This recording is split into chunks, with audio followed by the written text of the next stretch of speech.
Hello friends, how are you? I welcome back you on my YouTube channel La Education.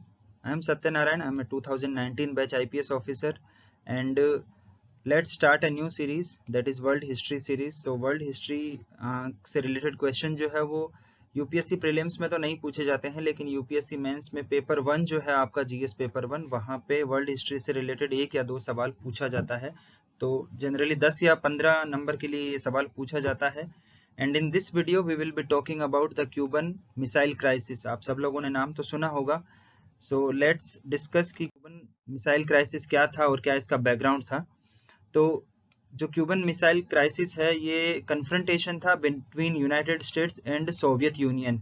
जो उस time की जो दो बड़ी वर्ल्ड पावर्स थी, यानी कि अब आज की डेट में जो रशिया है, जो यूनाइटेड सोवियत यूनियन था, और जो यूनाइटेड स्टेट्स। तो हम जानते हैं कि लगभग 1947 से लेके और जब 1989 में सोवियत यूनियन का डिसोल्यूशन हुआ, उस टाइम तक का जो टाइम पीरियड है उसको कोल्ड वॉर के नाम से जाना जाता है।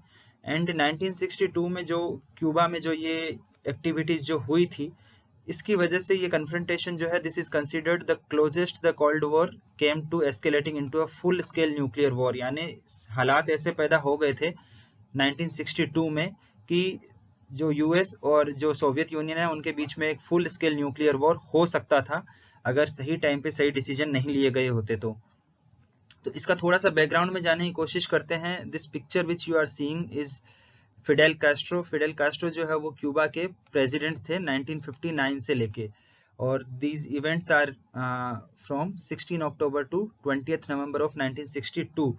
सो फिडेल कैस्ट्रो जो है वो कम्युनिस्ट आइडियोलॉजी को सपोर्ट करते थे, और क्यूबा में जो है वो कम्युनिस्ट मोनार्की थी, यानी कि he was the president and he was controlling the government there. So United States ने क्या किया कि वहाँ पे जो कुछ काउंटर रिवोल्यूशनरी जो थे उनको सपोर्ट किया उन्होंने, and this is known as bay of pigs invasion of 1961। यानी कि जो भी वहाँ के लोकल जो रिवोल्यूशनरीज थे उनको उन्होंने सपोर्ट किया, so that this Fidel Castro की जो गवर्नमेंट है वो गिर जाए और क्यूबा में जो है वो एक डेमोक्रेटिक सोसाइटी की स्थापना हो जाए, जैसा कि यूनाइटेड स्टेट्स चाहता था कि कम्युनिस्ट गवर्नमेंट वहाँ से हटके एक यूएस फ्रेंडली गवर्नमेंट आ जाए। सो ये अटेम्प्ट तो फेल हो गया, लेकिन जब ये अटेम्प्ट किया गया यूएस द्वारा तो जो फिडेल कैस्ट्रो जो है इन्होंने यूएसएसआर से संपर्क किया, और ही contacted the USSR premier Nikita Khrushchev, जो आप यहाँ इस पिक्चर में देख रहे हैं। He is USSR president at that point of time, Nikita Khrushchev. So उन्होंने यूएसएसआर के पास जाके बोला कि भाई आप जो हमारी मदद करें ताकि फ्यूचर में अमेरिका कभी भी जो है हम पे आक्रमण ना करे। So there was an agreement between the Cuba and the USSR and it was signed in July 1962। And उस एग्रीमेंट के बाद में there were a number of clandestine missile launch facilities began to be constructed in Cuba. यानी Cuba में जो है वो missile launch facilities बनाई जाने लगी, जहां से अगर यूएसएसआर चाहे तो यूएस को टारगेट करते हुए, यानी कि अमेरिका को टारगेट करते हुए मिसाइल्स अगर वहां से लॉन्च करे तो वो जो यूएस के जो इंपॉर्टेंट स्ट्रेटेजिक लोकेशंस है उनको हिट कर सके। इस तरीके से मिसाइल्स के लिए जो है वो लॉन्चिंग फैसिलिटी वहां पे डेवलप की जाने लगी। And Nikita Khrushchev also wanted to place nuclear weapons in Cuba to counter the urgent threat of US missiles close to its own borders, because इसके पहले जब हम देखते हैं कि 1950s से लेके 1950 से ही अमेरिका ने जो है वो टर्की और इटली में अपनी मिसाइल्स स्ट्रेटेजिक लोकेशंस पे रखना शुरू कर दिया था। तो यूएसएसआर को एक थ्रेट था कि कहीं ना कहीं जो है वो अमेरिका हम पे कभी भी न्यूक्लियर अटैक कर सकता है। तो इस न्यूक्लियर अटैक को काउंटर करने के लिए ही chose Cuba as a important location. And by placing nuclear missiles in Cuba, the USSR could challenge the strategic status quo favorable to the US। उस टाइम तक जो स्टेटस को था वो यूएस को फेवरेबल था, लेकिन जब क्यूबा मिसाइल फैसिलिटीज डेवलप कर ली यूएसएसआर ने तो एक तरह से जो बैलेंस ऑफ पावर आ गया। Now we come to know the origin of the crisis कि ये क्राइसिस हुआ क्यों। So on this day 14 October 1962, ये जो आप फोटो में देख रहे हैं, this is a US U-2 spy plane. तो इस प्लेन ने डिस्कवर किया कि जो क्यूबन टेरिटरी के ऊपर ये फ्लाई कर रहा था, and it took some pictures कि वहाँ पे क्यूबा में जो है कुछ medium range and intermediate range की बैलिस्टिक न्यूक्लियर मिसाइल्स की साइट्स जो है वो तैयार की जा रही है क्यूबा में। और जब ये information US president John F Kennedy को बताई गई तो उन्होंने इम्पोर्टेंट जो है अर्जेंटली एक मीटिंग कैबिनेट ऑफिशियल्स की बुलाई, एंड उन्होंने एक कमेटी का गठन किया जिसका नाम था executive committee of the national security council. और कि अब जो है वो क्या किया जाए जब अमेरिका के लगभग दरवाजे पर आकर जो है USSR nuclear launching missile facilities तैयार कर रहा है, तो इन्होंने एक तुरंत आनन फानन में मीटिंग बुलाई। तो कुछ लोगों ने कहा कि जो है वो सीधा क्यूबा पे अटैक करके क्यूबा को हथिया लिया जाए, लेकिन कुछ लोगों ने कहा कि जो है क्यूबा को वार्निंग देके छोड़ देते हैं।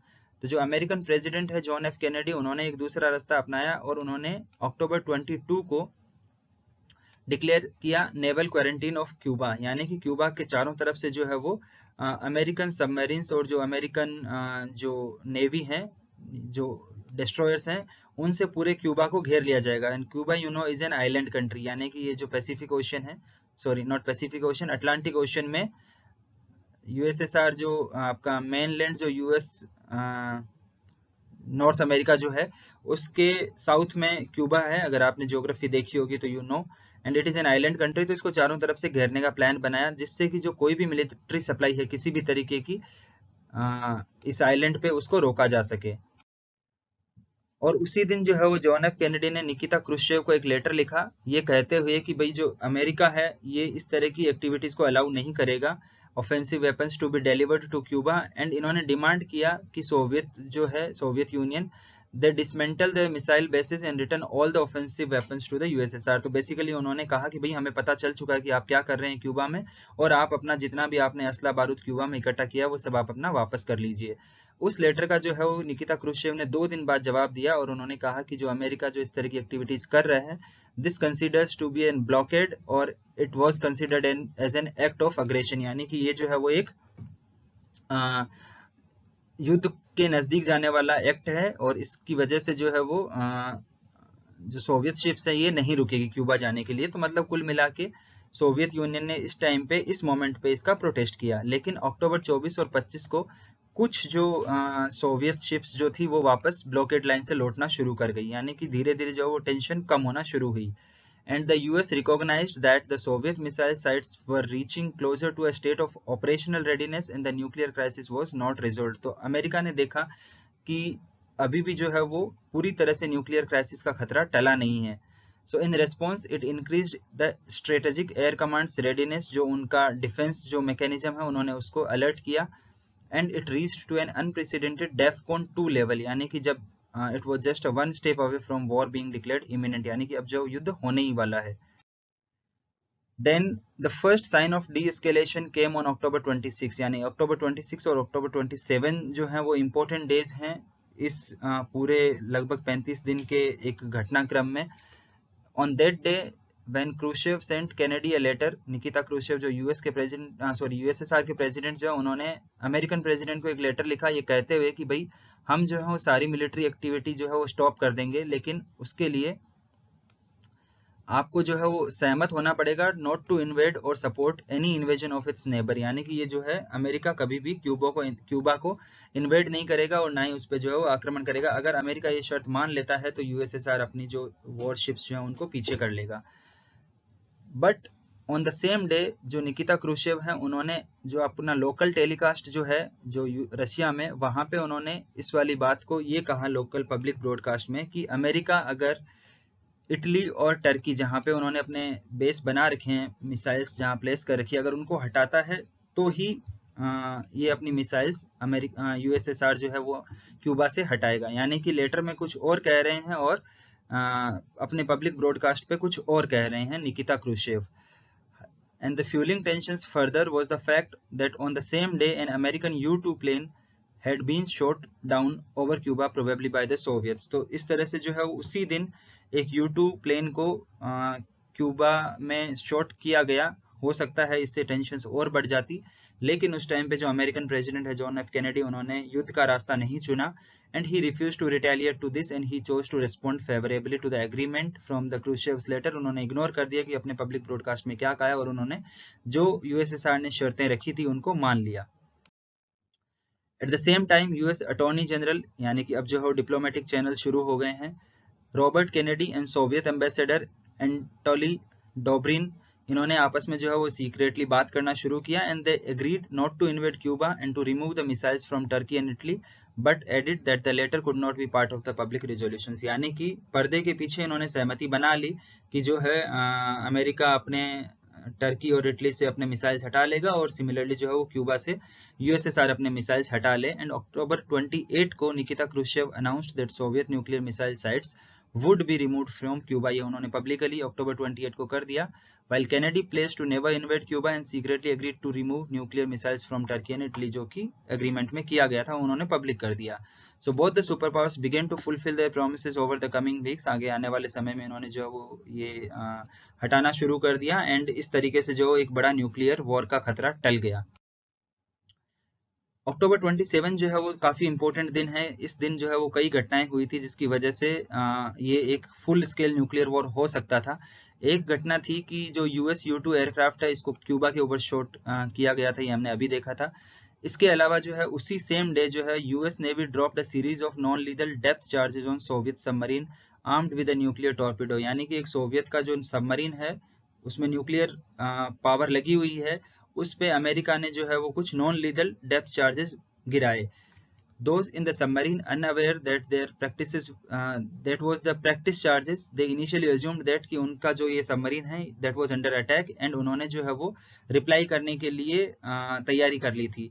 लेकिन जो अटैक करने के लिए या काउंटर अटैक करने के लिए जो प्रोसीजर है उसमें 3 लोगों की सहमति जरूरी थी, लेकिन उनमें से एक बंदे ने अपनी सहमति नहीं दी। उसका नाम था वेजिली एलेक्सेंड्रोविच, जो चीफ ऑफ स्टाफ था यूएसएसआर का, उन्होंने अपनी सहमति नहीं दी। इस वजह से जो है वो ये अटैक वापस नहीं हो पाया। अगर ये वापस अटैक हो जाता तो हो सकता है कि न्यूक्लियर वॉर हो जाता। After the Cuban missile crisis, this is the conclusion कि ये जब पूरा क्राइसिस लगभग 1.5 महीने जो चला, 1 से 1.5 महीने, जब ये खत्म हो गया, the two super powers they created Moscow Washington hotline, यानी कि आपस में बात करने का एक चैनल डेवलप किया उन्होंने, so that there leaders could have a direct communication link and prevent such tensions. यानी कि अगर फ्यूचर में इस तरह से कोई भी मिसकम्युनिकेशन होता है तो उसको रोका जा सके।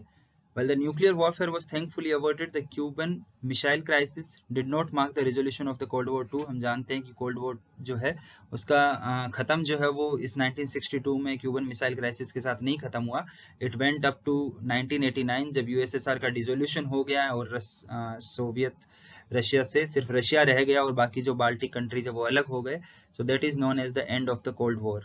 सो this concept is important because UPSC ने सिलेबस में लिख रखा है important events related to world war 1 and world war 2 and cold war. So cold war से ही रिलेटेड ये घटना थी एंड क्यूबन मिसाइल क्राइसिस को अब 60 साल हो गए। It was in 1962 and now it is 2022। So it is possible that UPSC may ask a question on this. Thank you so much guys for your patience and watching this video. I think this is an important concept for world history and I have tried to incorporate all the facts which you can write down in the exam। जो language है मेरी presentation की वो इस तरीके की आप इसको exam में सीधा use कर सकते हैं। This is the bookish language, this is not the rhetorical जो आप बाकी normal YouTube channels पे पाएंगे कि वो blah blah blah blah बातें करते हैं। So I request you to like this video, share with others UPSC aspirants and subscribe to my channel La Education. Thank you so much. Have a nice day.